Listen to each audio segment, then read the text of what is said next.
Bagi saya Yahya Walon itu seperti domba yang hilang, Pak Paul. Ya, saya berulang kali mendengar ya penyampaian Pak Paul segala macam atau evangelis yang lain. Satu domba pun itu sangat berharga. Jadi Yesus meneladani bahwa gembala yang baik itu akan mencari dombanya, bahkan yang sudah di pinggir-pinggir jurang. Silakan Jakarta Sihol. Wah, ini sahabat kita Jakarta Sihol, luar biasa. Baik. Wih, udah di rumah, udah balik rumah nih, luar biasa. Shalom Pak Paul ya. Shalom. Ini ya. Jadi gini, saya dari kemarin Bang ngikutin, cuman karena di rumah sakit saya nggak banyak komen lah ya, karena ya kondisi rumah sakit kan nggak boleh gubrak-gubrak. Jadi gini, Pastor Paul, teman-teman semua ya, seperti biasa saya ingin menyampaikan mungkin sedikit persepsi yang berbeda. Pertama, tadi Pastor Paul sudah singgung, apa sih target kita terhadap Pak Muhammad KC ya? Apakah mau membebaskan Muhammad KC, suatu hal yang bukan tidak mungkin lah ya, suatu hal yang sangat sulit, atau kita mau lebih jauh lagi untuk menjudicial review-kan pasal 156. Meskipun pasal 156 pernah di judicial review, pernah di JR di JR tapi ditolak, tapi tidak ada batasan itu diajukan kembali. Nah, saya ada pemikiran kalau memang target kita untuk menJR-kan kembali 156, ada baiknya mungkin lawyer-lawyer, advokat kita yang Nasrani sekalian saja Pak Paul menjadi pembelanya Yusuf Walodi. Nah, kenapa? Karena saya lihat terlepas dari substansi kebenaran yang subjektif menurut Yusuf Walodi maupun menurut Muhammad KC, tapi penerapan pasal-pasal ke Yusuf Walodi itu pasti akan sama dengan penerapan pasal-pasal ke Muhammad KC. Artinya apa? Kalau Yusuf Walodi hukumannya ringan, ya, Muhammad KC juga hukumannya akan ringan. Kalau Muhammad KC misalnya dikenakan maksimal 6 tahun, harusnya Yusuf Walodi juga kena 6 tahun.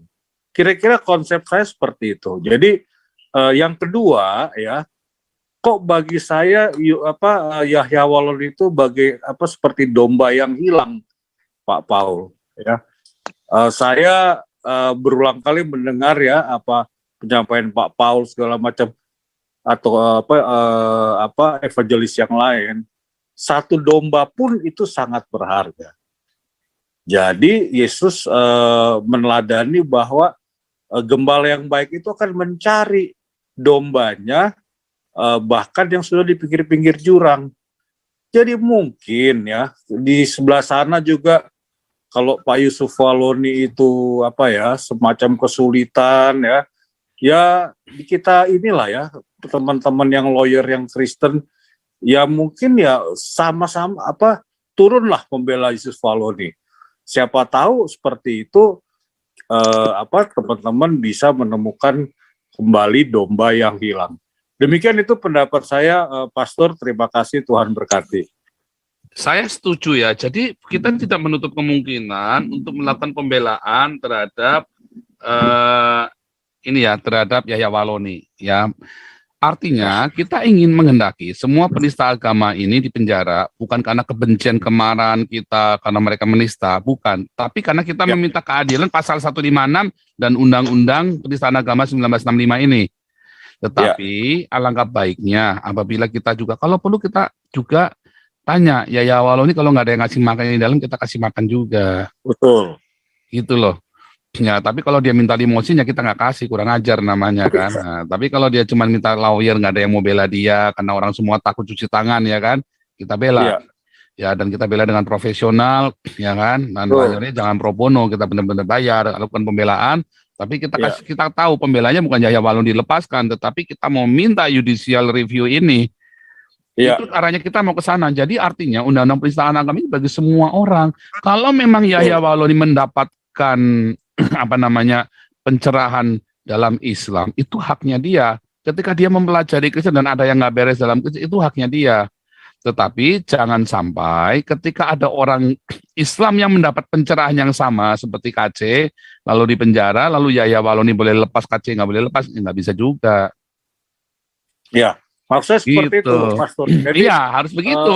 Itu namanya kita harus benar-benar tadi yang Pak Suara kebenaran tadi ngomong. Kita harus berpikir. Arahnya adalah supaya kita membangkitkan berpikir kritis. Saya yakin kalau orang berpikir kritis nggak akan bodoh loh. Dan saya kok lihat ya, bukan Yusuf Waloni, Yahya Waloni ya. Mudah-mudahan dia domba yang hilang akan kembali karena dia akan gembala yang baik.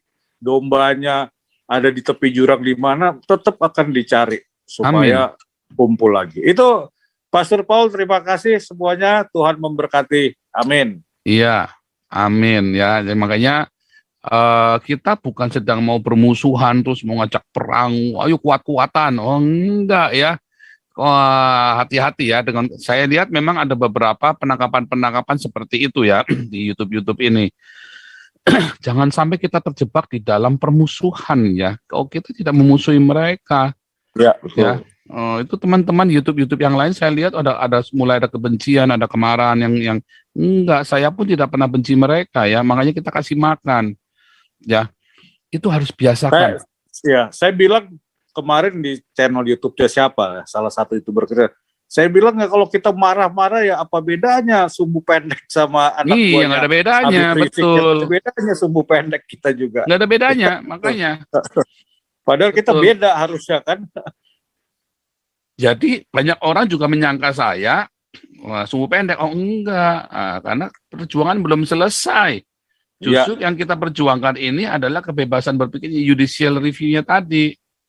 Bukan masalah, makanya saya bilang kalau KC dilepasin juga salah, nggak bisa. Dan saya tidak pernah menyalahkan Kapolri ketika mend-DPO-kan saya, walaupun itu saya bisa pra-peradilan, apa urusannya di DPO-kan, ya kan? Nah, tetapi nggak bisa salahkan, karena Kapolri harus bertindak dengan cermat dan harus dengan sigap menanggapi masalah saya, dan Kapolri sudah tahu saya tidak mungkin bisa ditangkap, makanya itu fair sekali, dia tahu saya tidak bisa ditangkap, dan justru DPO-nya saya itu malah memperkuat status kewarganegaraan saya itu bisa dipercepat, dan infonya demikian, ya infonya demikian, malah bagus buat saya jadinya kan, buat Kapolri juga bagus, buat saya juga bagus dengan mendepokan saya, kalau perlu cabut sekalian paspor saya. Ya kan, kalau saya stateless malah saya bisa langsung auto warga negara Eropa, auto langsung, karena saya stateless. Setiap orang berhak untuk memiliki kewarganegaraan. Begitu saya dicabut paspornya dan stateless, saya langsung auto jadi warga sini. Auto, karena berdasarkan undang-undang itu tadi persamaan bahwa undang-undang hak dasar manusia. Saya langsung auto menjadi warga negara, auto, tanpa saya harus nunggu proses. Nah, itu dia kan. Jadi memang kita nih bekerja dengan orang-orang yang cerdas, tapi kadang-kadang kita tidak bisa ikut mengikuti alur kecerdasannya itu. Ya itulah, karena apa? Karena mabok agama, ya kan? Ya. Termasuk orang Kristennya sendiri yang kurang ajar kan, orang Kristennya sendiri juga mabok. Nah, itu tadi yang tadi siapa tadi bilang, orang Kristennya mabok, ya kan? Jadi orang Kristennya aja tadi ya pakai jam 2,5 miliar segala macam, dia mau bagi-bagi aja pelit, mau marturia aja nggak berani, mau bermarturia nggak berani, mau berdiakonia pelit, kan kurang asem. Orang Kristennya juga mabok juga, sama saja. Nah, itulah gunanya suara kenabian itu, luar biasa. Terima kasih Jakarta Sihol. Kita lanjut Evan Sanders. Tadi ada Bung Beta, udah menghilang lagi Bung Beta ya.